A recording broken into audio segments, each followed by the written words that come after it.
Pode se assentar, por gentileza. Abra sua Bíblia em Gálatas, carta do apóstolo Paulo às igrejas ali da região da Galácia. Gálatas, capítulo de número 1, versículos 6 e somente a parte A do versículo 7. Vamos ficar somente nessa introdução. Gálatas, capítulo de número 1, versículo 6 e a parte A do versículo 7. Diz assim a palavra do Senhor: estou muito surpreso em ver que vocês estão passando tão depressa daquele que os chamou na graça de Cristo para outro evangelho, o qual, na verdade, não é outro. Pai, nós te louvamos por esta manhã, te louvamos porque o Senhor nos lembrou da tua graça, transformadora e abençoadora, sustentadora das nossas vidas. Mas agora, ó Deus, aberta a tua palavra, que o Senhor fale conosco, nos direcione, ó Deus, segundo a sua vontade, para a edificação das nossas vidas, do teu povo, para que assim, ó Deus, venhamos assimilar a sua perfeita vontade para as nossas vidas. Em nome de Jesus, amém. Queridos, irmãs, a carta de Gálatas, ela começa de uma forma bem diferente das demais cartas do apóstolo Paulo direcionadas às igrejas. Ela tem em si algo muito peculiar, bem diferente. Qual é essa diferença, pastor? A diferença é que o apóstolo Paulo, quando se dirige à igreja de Gálatas, ele não levanta nenhum elogio, ele não reconhece nenhuma virtude daquelas igrejas naquela região, muito diferente do que ele faz com a igreja de Roma, quando ele escreve para a igreja de Roma, porque quando ele escreve na direção da igreja de Roma, ele ressalta a fé daqueles irmãos, a fé que eles tinham, e que aquela fé era anunciada no mundo inteiro. Assim ele começa a carta de Romanos. Quando ele começa também a carta de Filipos, ele também olha para a igreja de Filipos e destaca a participação daqueles irmãos no anúncio do Evangelho, na proclamação do Evangelho, e ele ainda diz assim, desde o primeiro dia, ou seja, desde o primeiro momento que o apóstolo Paulo teve contato com a igreja de Filipos, na primeira viagem missionária, o apóstolo Paulo reconhece o apego daqueles irmãos com relação à obra missionária. Quando ele escreve também na direção da igreja de Tessalônica, ele enfatiza o seguinte, lembrando da operosidade da fé daqueles irmãos, reconhecendo a dedicação no amor, na firmeza e na esperança em Cristo.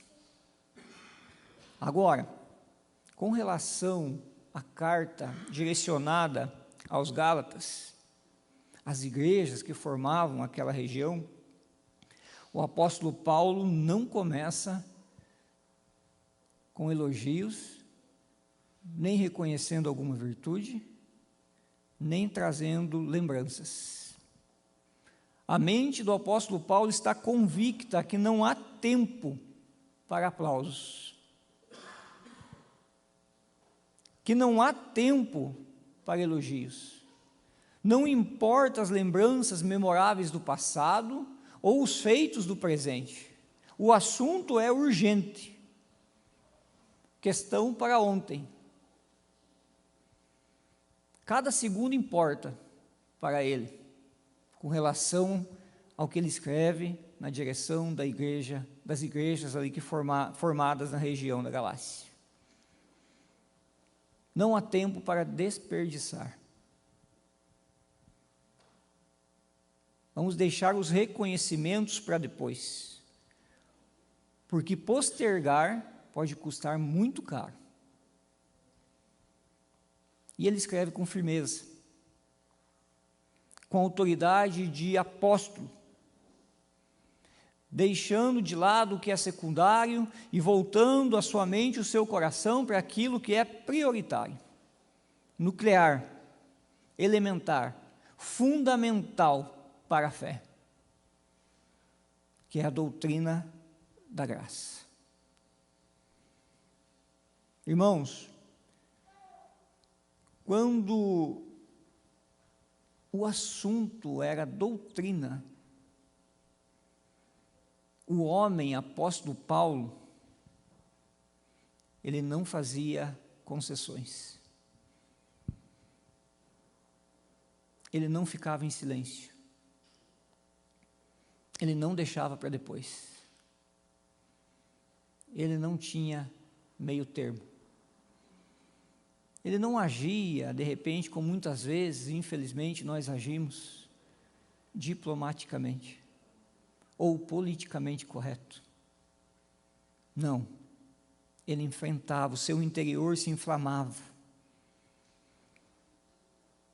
Eu até busquei alguns ditados populares, e quem sabe você vai me entender, ou quem sabe os mais novos não vão me entender. Ele virava o giraia.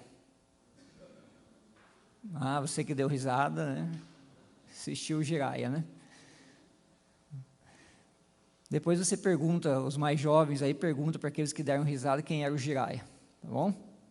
Mas eu procurei esse termo porque ficava muito pesado eu dizer que o apóstolo Paulo ele se transformava no cão chupando manga, tá?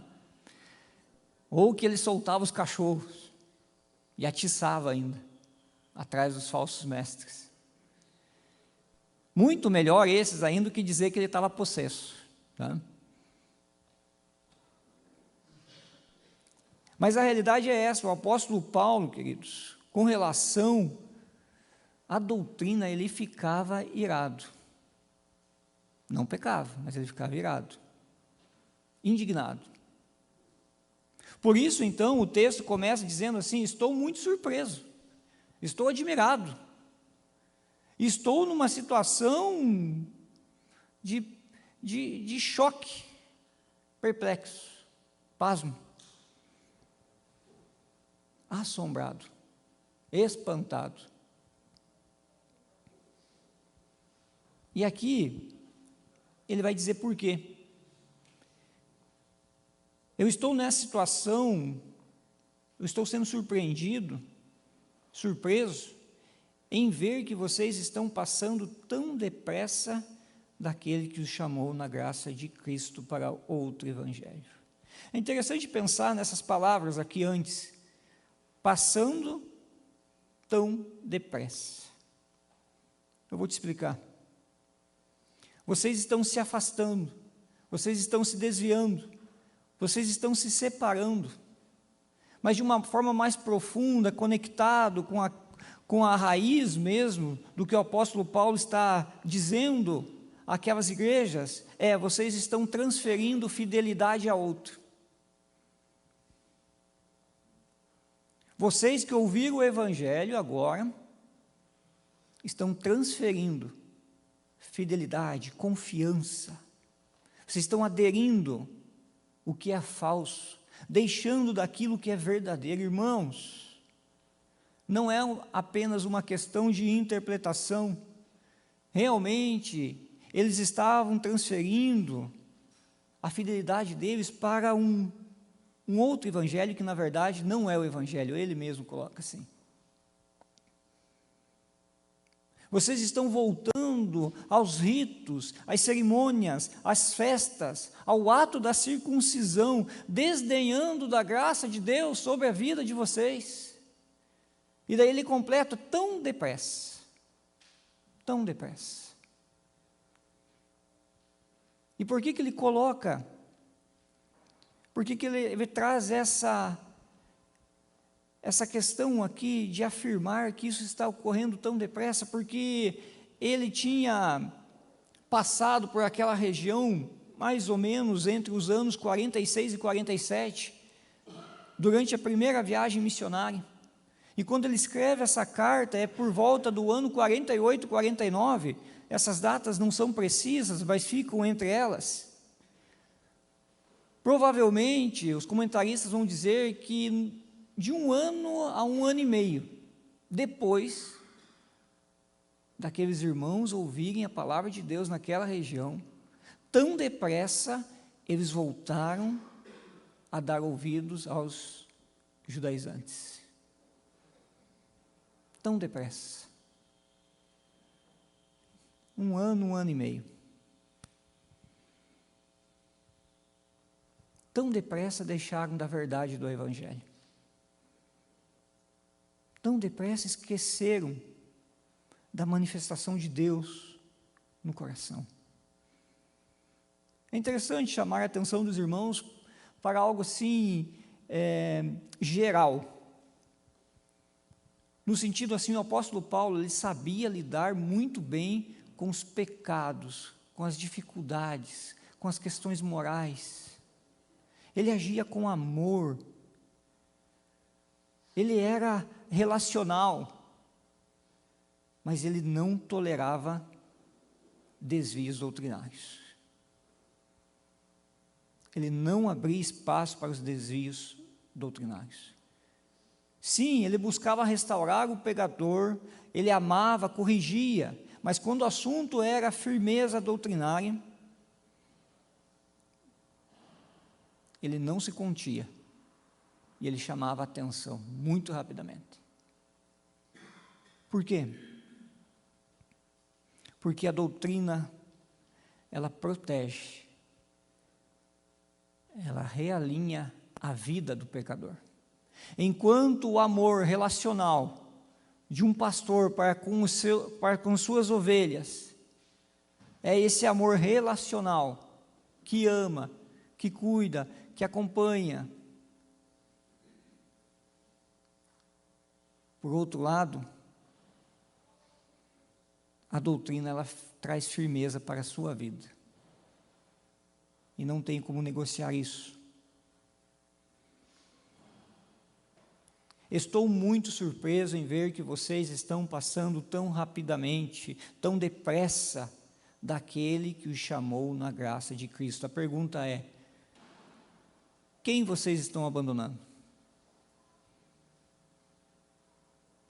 A pergunta é exatamente essa. O apóstolo Paulo está chamando a atenção daqueles irmãos com relação a quem eles estão abandonando. E o texto deixa muito claro: vocês estão abandonando Deus, daquele que os chamou na graça em Cristo. Vocês estão abandonando Deus, vocês estão desconsiderando Deus na história de vocês.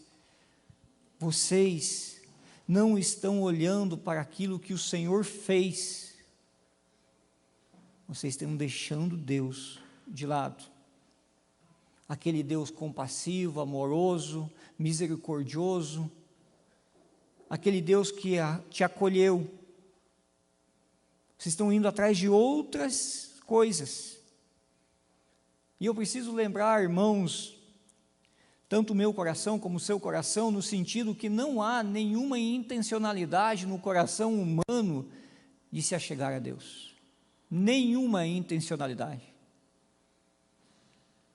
Absolutamente nenhuma. Melhor, nenhuma das nossas intenções, nenhum dos nossos movimentos, desejos, vontades ou inclinações do ser humano são voltadas a Deus depois da queda. Nenhuma. Por isso o apóstolo Paulo está chamando a atenção: vocês não tinham nenhuma intencionalidade em Deus, mas Ele vos chamou pela graça, algo gratuito, fruto da bênção divina. O apóstolo Paulo, ele precisa chamar a atenção: vocês estão esquecendo da doutrina da graça e buscando novamente as suas ações na direção da salvação, do sustento e do cuidado da vida de vocês. Não há nenhuma inclinação, e eu me sinto, como pastor nesse momento, olhando para esse contexto, e às vezes me coloco no lugar do apóstolo Paulo, porque eu fico muito surpreso quando alguns receberam o evangelho da graça,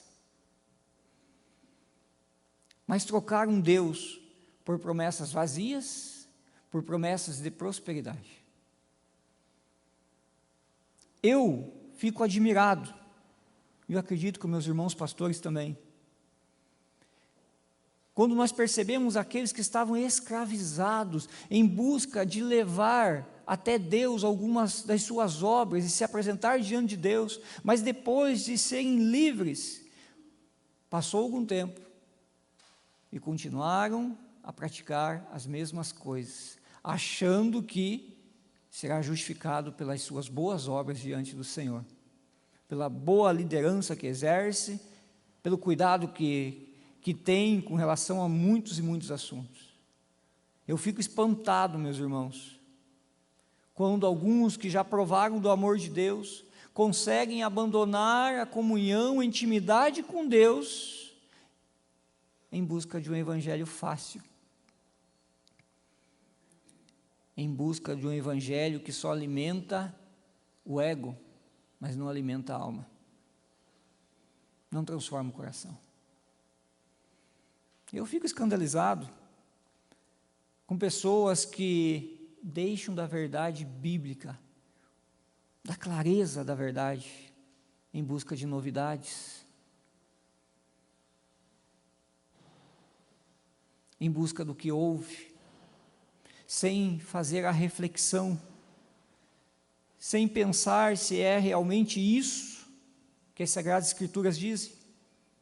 Eu fico pasmo, meus irmãos, quando eu testemunho irmãos que caminharam bem no início, mas que com o passar do tempo, um ano ou até menos, tropeçam, caem, e por não ter a firmeza do entendimento da graça de Deus, desistem, se afastam, não procuram ajuda. Por quê? Porque ainda estão com o pensamento longe do que é a graça de Deus. Irmãos, acredito que essas dificuldades com as quais aqui listei, com as quais aqui já presenciei, elas vêm de uma direção, que alguns ainda pensam que pode se relacionar com Deus por qualquer meio, de qualquer forma. Sabe aquele ditado assim, todos os caminhos levam a Deus? Ele é mentiroso. Ele não é verdade. Não é verdade. O que importa é ter fé em alguma coisa. Ah, você escuta isso bastante, não escuta? Eu escuto. Eu não sei como você reage, mas eu reajo dizendo não.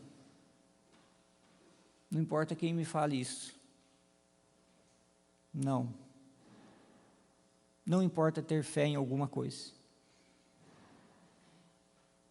É loucura isso.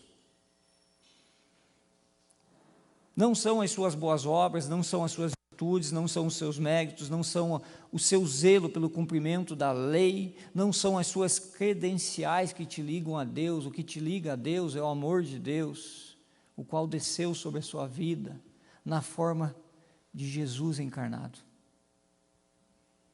Jesus encarnado. O texto deixa muito claro essa afirmação. Estou muito surpreso, sim, em ver que vocês estão passando tão depressa daquele que os chamou na graça de Cristo, a obra redentora de Deus no mundo.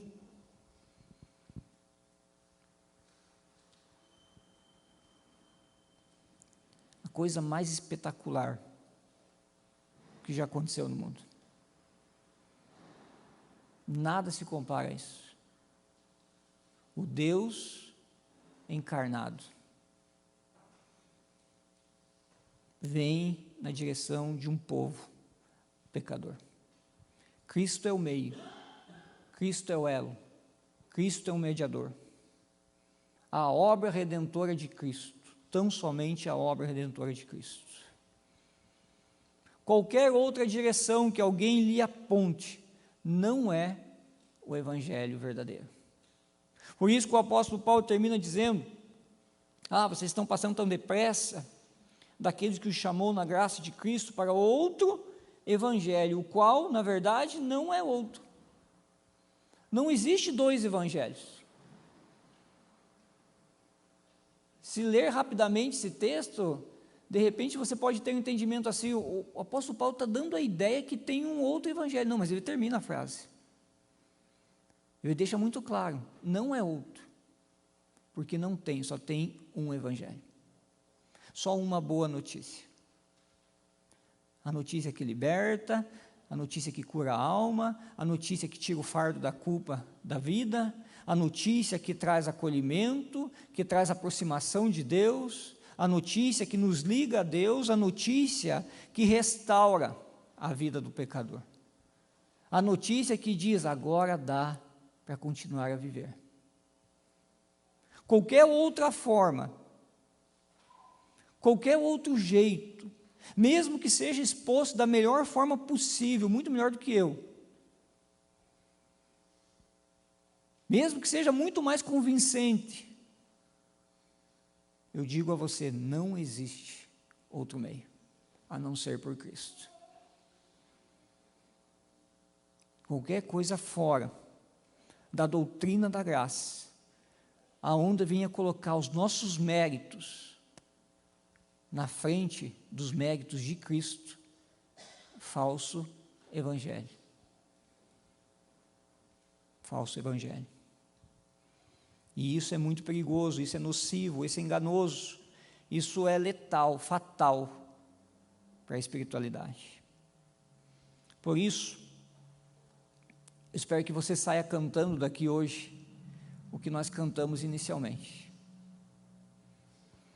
Somente ponho a minha fé na graça excelsa de Jesus, no sacrifício remidor, no sangue do bom Redentor. Que Deus te abençoe. Feche seus olhos, vamos orar. Bendito e eterno Deus, nós continuamos, ó Pai, a te louvar. Agora nós te louvamos e te agradecemos também pela tua palavra que foi aberta, lida, ministrada aos nossos corações. Que a tua igreja, ó Deus, se fortifique, se fortaleça, que ela se renove, ó Deus, que ela seja vivificada por meio da doutrina da graça, que nos lembra, ó Pai, que Cristo é o mediador, é o elo entre nós e o Senhor. Nós não somos ninguém, não temos nada a oferecer, tão somente somos acolhidos pelo Senhor. Obrigado a Deus por essa verdade, que tira de nós os nossos encargos, ó Pai, que nos livra, ó Deus, do peso, que nos traz, ó Deus, tranquilidade para a mente e para o coração, que nos conecta com o Senhor. Obrigado a Deus por essa verdade, em nome de Jesus. Amém. Kelly, por gentileza.